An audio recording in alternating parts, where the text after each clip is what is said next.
Jonathan India is the eighth Red to win the NL Rookie of the Year, but is he the best of the bunch? I'm going to tell you how I see it here on today's Locked On Reds podcast. Let's jump in.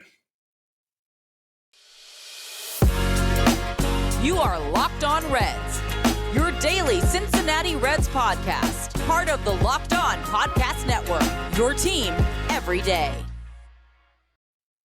Hey, and welcome in to the Locked On Reds podcast. I'm your host, Jeff Carr. Today, we're going to be talking about Jonathan India and how he compares to the other Reds rookies of the year from the past, going all the way back to the first one in 1956, and Frank Robinson. Going to talk about that today on the Locked On Reds podcast that's free and available wherever you get your podcast. Thanks for making us your hashtag first listen of the day.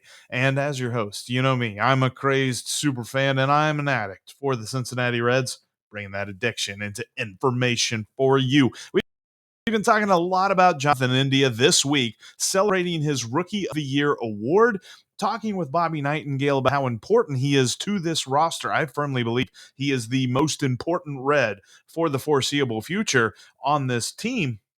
And I believe that he has had quite a season. But how good was his rookie year?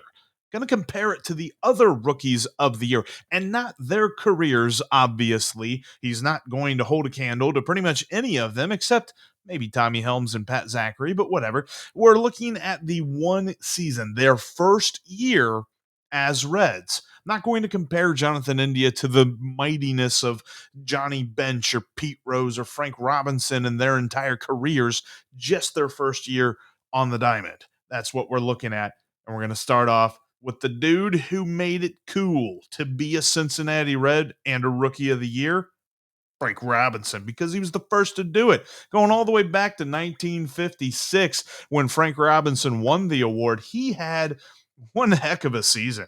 When you look at 1956, he hit 290 and he had an OPS plus of 143 because he got on base nearly 80 or 38%, 80%. Boy, that would be crazy. Got on base nearly 38% of the time, and he hit 38 home runs. And he did that all from pretty much the two hole. He hit a couple other spots in the lineup. For the most part, though, it was in the second spot of the order. And when you look at kind of breaking down some interesting stats about his season there in 1956, Frank Robinson clubbed 11 home runs.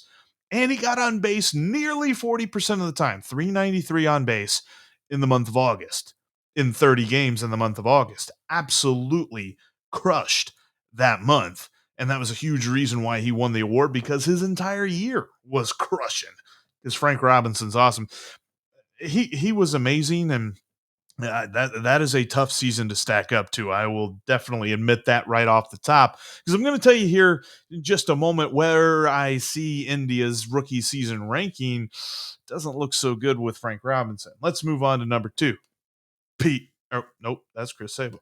That's number two. Pete Rose. Pete Rose was the second Rookie of the Year for the Reds in 1963. 273 batting average. He had a 101 OPS plus. I'm not guessing he would have been a fan of sabermetrics. He had 55 walks and 72 strikeouts as the leadoff hitter. A little bit in common there with Jonathan India, hitting leadoff pretty much 99% of the time that year. There were a couple of times where he hit in a couple of other spots, but for the most part, 99% of the time, it was leadoff. And a pretty solid season for Charlie Hustle, but overall, I think it's not going to rank quite as high as Jonathan India. Going on next, not picture, because I couldn't find a picture in our archive that I have access to, Tommy Helms. Tommy Helms had a pretty nice season as well. He hit 284, and he had a heck of a good glove for the Reds. His OPS plus doesn't hold a candle either to Pete Rose or Jonathan India. 85 OPS plus, because he only slugged 380. In fact, Pete Rose slugged 371 in his rookie year, just kind of slapping singles. He only got on base 31% of the time, too, at a 315 clip. So you kind of look at Tommy Helms and you think it's interesting to note him winning Rookie of the Year that season. Moving on, next guy, we do have a picture. If you're watching here on YouTube, Johnny Bench. He won the Rookie of the Year award by hitting 275. He had 117 OPS plus. He slugged 433 on the season. He even made the All-Star team and won a Gold Glove that year. Dude was busy when it came to award season after the year was over. He was absolutely setting the world on fire, and that's a pretty high up there season for a Reds Rookie of the Year. Coming up next, another guy I didn't have a picture for, Pat Zachry. Pat Zachry, better known as the guy that the Reds traded for Tom Seaver, with a bunch of other guys as well. But the reason that Tom Seaver became a Red in his rookie season, 274 ERA in 204 innings pitched. He had 143 strikeouts and he walked 83 guys. The thing that really stood out to me, though, in 204 innings, he allowed 8 home runs. 8. Pretty good season there for Pat Zachry. Coming up next, the guy that I errantly put up the picture, Chris Sabo. In his season, 271, 105 OPS plus, and really he was kind of done in by the second half of the year. His first half was phenomenal, second half not so great. Most of you probably remember this, but the month of June just was insane. 373, 4 homers, 10 steals, 10 walks, and he only struck out 10 times. He walked as much as he struck out. Phenomenal month for him.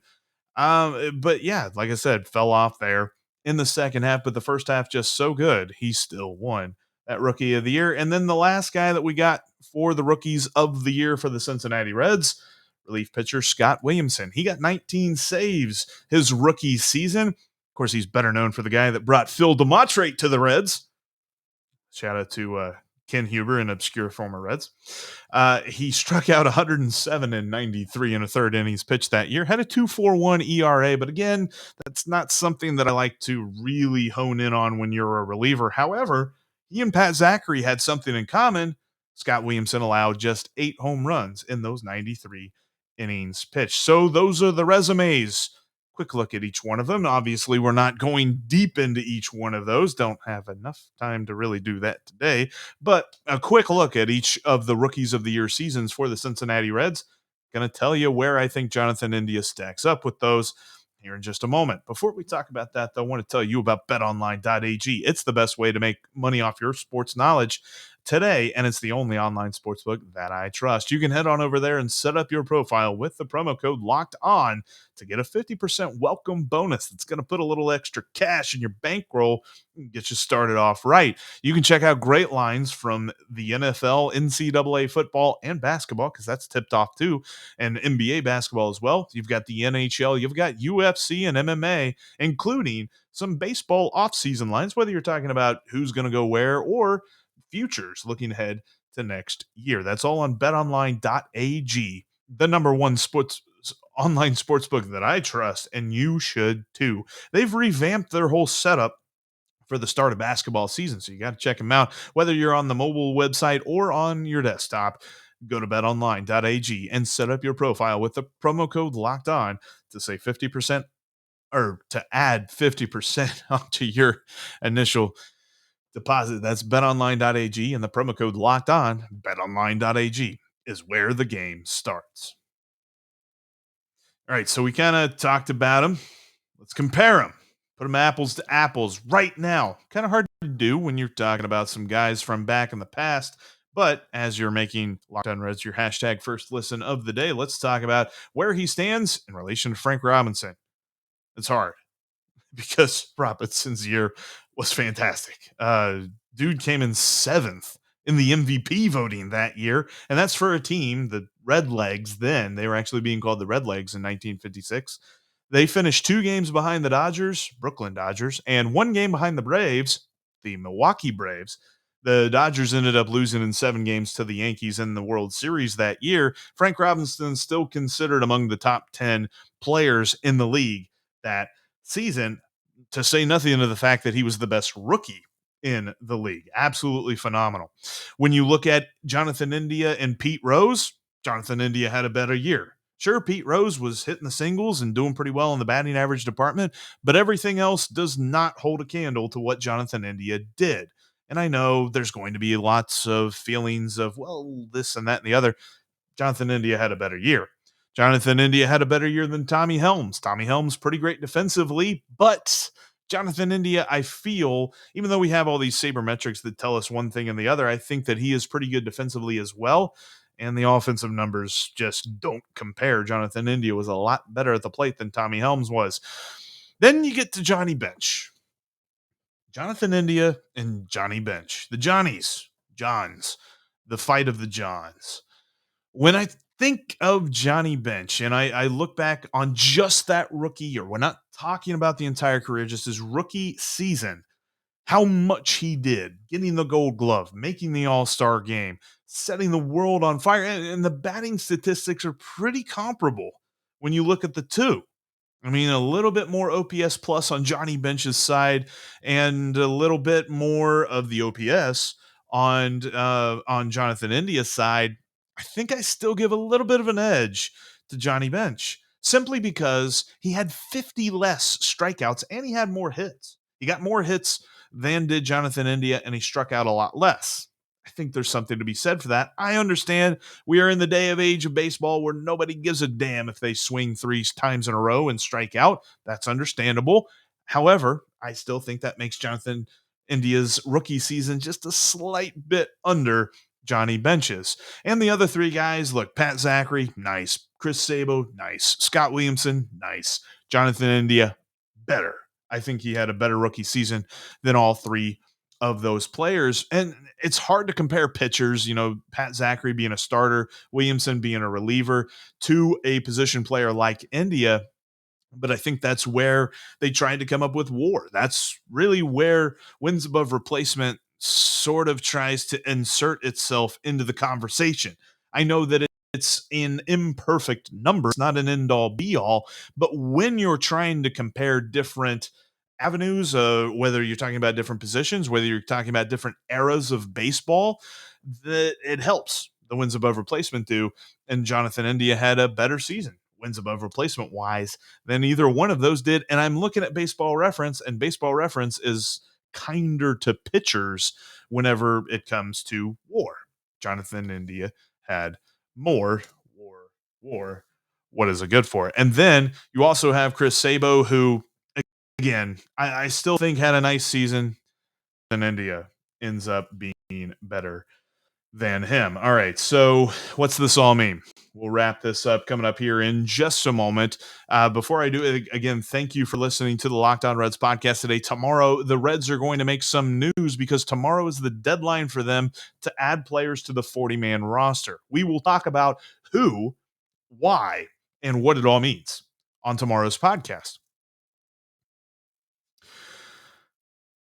But coming up here, let's kind of wrap this all up. So, for ranking everything, you've got your easy bottom three, which isn't to say they're bad because these are all rookies of the year. Look, this is not a discussion where it's like who's the worst. I'm talking about just kind of ranking them in order of how good they were. I'm kind of looking at Pat Zachry, Chris Sabo, and Scott Williamson as your bottom three. Tommy Helms. Actually, we'll talk about that in a minute. I think the top three, obviously Frank Robinson. Frank Robinson is head and shoulders above any other Reds rookie. That rookie season that Frank Robinson had is the kind of season that I think if he had today, he might be number one in the MVP race with what he did that year. Absolutely phenomenal numbers.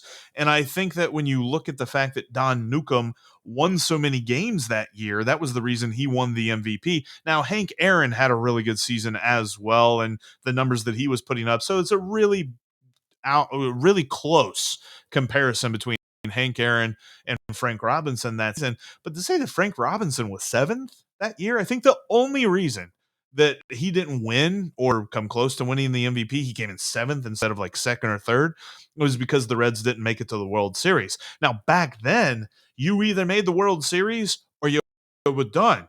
They won over 90 games that year, the Reds did. Can you imagine that?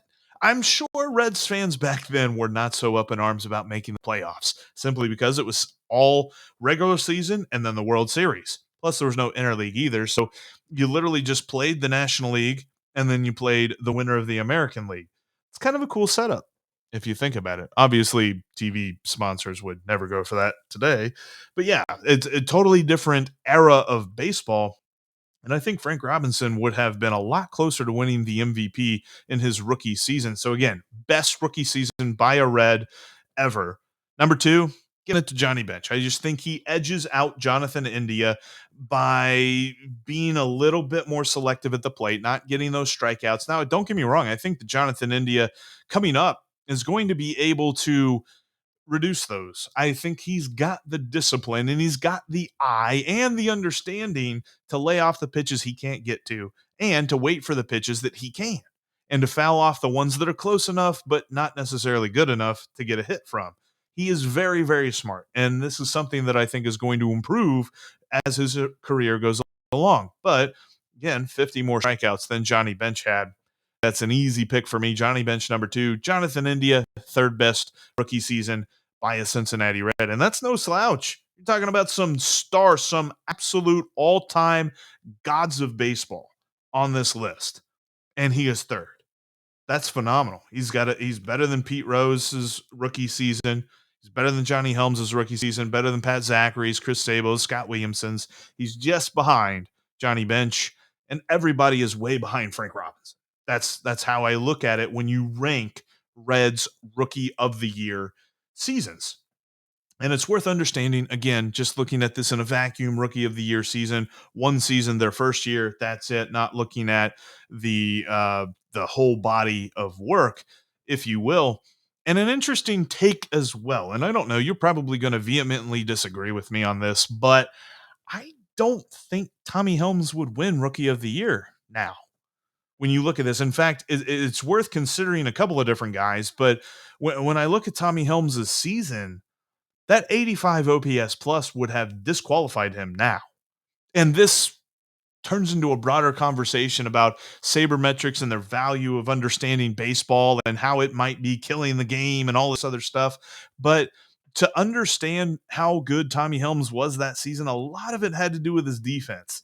And you don't see glove first guys winning awards like that. They're not really pushing the needle at all. And when I think about Tommy Helms' year and looking at the numbers, I know I didn't watch it. I wasn't alive back then. Sorry.